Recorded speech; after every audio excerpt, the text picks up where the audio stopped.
Hi, grade 7. This is the math lesson for lesson 4-5A, which is on page 176 and 177. Hopefully, you can pause this video right now and read the word problem, the example problem on 176, and then come back to the video and we'll start working out some example problems. Okay, you're back. Welcome. Let's look at problem 4. Angelina fills another 120-gallon tank. Okay, so let's draw a picture. You should be drawing a picture to simulate this 120-gallon tank.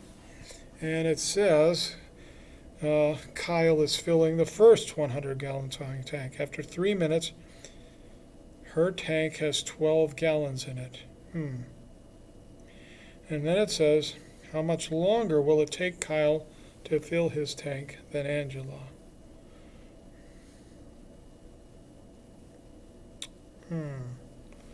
Well, if it were me, I'd be creating some sort of table here. So I'm going to write a table that compares time to gallons. And at 0 time, she had 0 gallons in her tank, right? But 3 minutes in, how many gallons does she have? Well, the problem says she has 12 gallons. So what kind of pattern is she generating? Isn't she generating a pattern in which we can add 3 minutes on the left-hand side, and on the right-hand side we can add 12 gallons rather? So it looks something like this, right?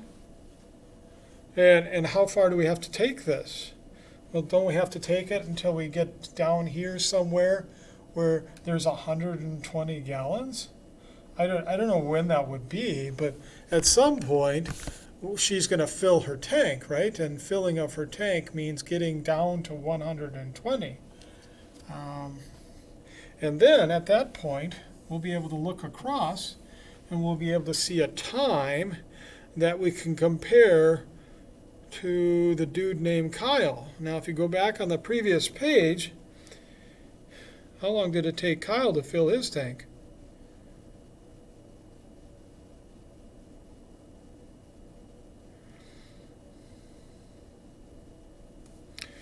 Well, if you look in the examine section of the word problem explanation, doesn't it say that it took Kyle about 36 minutes to finish, I think.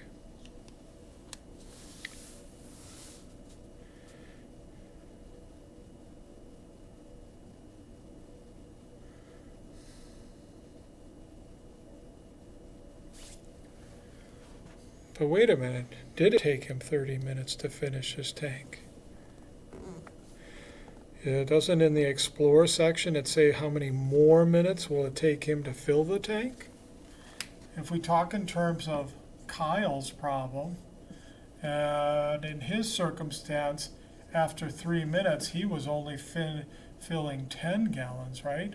So if we continue that, let's say 20, 30, 40, 50, 60, 70, 80, 90, 100, 110, 120, and we also continue the pattern of minutes,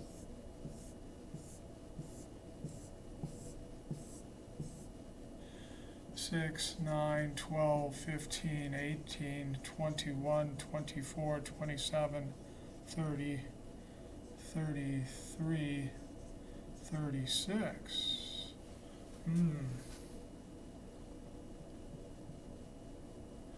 Yeah, it did take him 36 minutes to fill 120 gallons. The question is, are we gonna find the same thing happening with this young lady on problem 4? Okay, let's go to problem 5. It takes 20 minutes to cut a log into 5 equally sized pieces. How long will it take to cut a similar log into 3 equally sized pieces? Well, be careful on this problem. A lot of people assume that in order to cut a log into 5 equal pieces, you need to make 5 cuts, but that's not true. If this is a log and I want it into 5 pieces, I actually only have to make 4 cuts to do that. Cut 1, cut 2, cut 3, cut 4. So if I want to make it into 5 pieces, I need 4 cuts, right?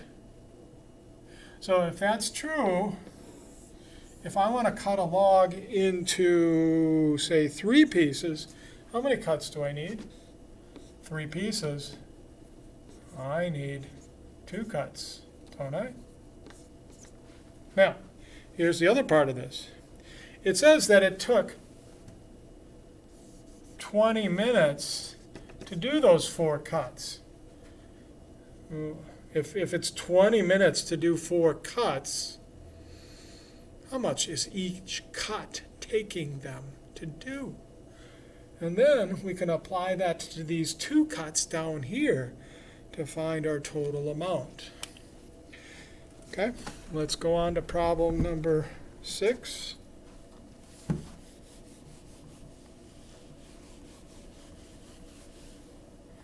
Problem 6 says a clerk is stacking oranges in the shape of a square-based pyramid as shown. If the pyramid has 5 layers, how many oranges will he need? Well, the top layer is 1 orange, right? And then that second layer underneath has to be 4 by 4 because they're talking about a square base. And then the next layer has to be a 3 by 3 pattern because we got to keep that square base. And then the next one has to be a 4 by 4 pattern because, again, we're still trying to keep that square base of oranges. And they're talking about a 5-layer situation. So that means my next layer, my bottom layer, my 5th layer has to be 5 oranges by 5 oranges in dimension. This is a flat layer of 5 by 5 oranges. How many oranges are there in all? That's what the question's asking here, right? That's problem number 6. Let's look at number 7. Of the 30 students in a life skills class, 19 of them like to cook main dishes, and 15 of them prefer baking desserts, and 7 of them like to do both. Doesn't that sound like a Venn diagram of 2 intersecting circles where we're comparing desserts to main dishes? D for desserts, MD for main dishes. Don't you know, if you recall, we always start in the middle, so I'm going to put a 7 there because 7 of them like both.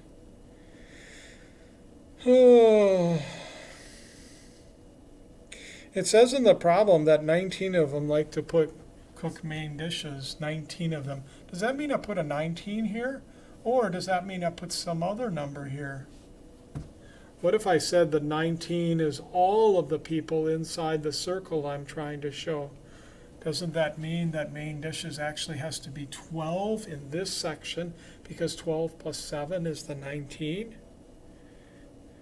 Yeah. I'm going to let you think about the rest of this on your own, but keep in mind that there were 30 people talked to at the beginning of this problem, because at some point they're going to want you to figure out what number is outside of both circles, because they're going to ask you how many people don't like desserts and don't like main dishes. So it's going to have to be these people taken away from the 30 to figure out that answer. Let's go to number 9. A section of a theater is arranged so that each row has the same number of seats. Each row has the same number of seats. Okay, it says you're seated in the 5th row from the front. So imagine the front is here, and you're 1, 2, 3, 4, 5. You're in the 5th row from the front. And then it says you're the 3rd row from the back. How do I make myself the 3rd row from the back? 3rd, 2nd, 1st row to the back, right? And then it says your seat is 6th from the left and 2nd from the right. 6th from the left and 2nd from the right. 6th from the left, That means I'm somewhere over here. 6 from the left and 2nd from the right. How many seats are in this section of the theater? Is it possible to figure that out with just this information? Yes, it is. If I'm 6th from the left and 2nd from the right, we can figure out how many are in this row of seats, and then we can multiply the amount of people per row times the amount of rows to get the total amount. Number 10, Mai Ling has only nickels in her pocket, and Julian has only quarters, and Aisha has only dimes. Hannah approached all three for a donation for the school fundraiser. What's the least amount each person could donate so that each one gives the same amount? Well, the thing that jumps out to me is that this sounds like a least common multiple problem.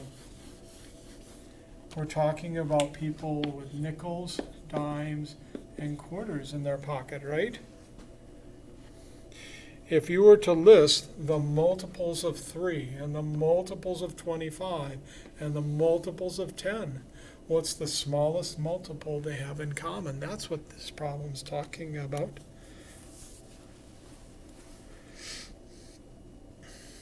Number 11. An amusement park in Texas features giant statues of comic strip characters. If you multiply one character's height by 4, the character's height by 4, and then if you add 1 foot to that, you're going to find the height of its statue.